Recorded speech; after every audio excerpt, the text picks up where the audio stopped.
ప్రార్థన. పరిశుద్ధుడా, నీకు వందనములయ్యా. నీ దగ్గర మేము నేర్చుకోవాల్సినవి ఎన్నో ఉన్నవయ్యా.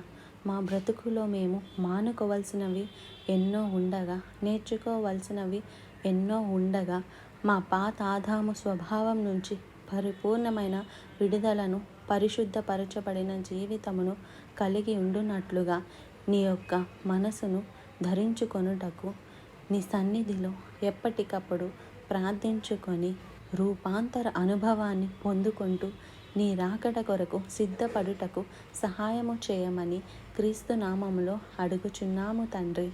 ఆమెన్. అవునండి, ప్రభువు వస్తున్నాడు కదా. రాకడ సూచనలన్నీ కనబడుతూ ఉన్నాయి. ఇవాళ శుక్రవారం అండి. శుక్రవారం అనగానే చర్చిలో ఉపవాస ప్రార్థన ఉంటుంది. చాలా సంఘాల్లో ఉంటుంది. ప్రార్థన అనేది చాలా ప్రాముఖ్యమైనది. ఇవాళ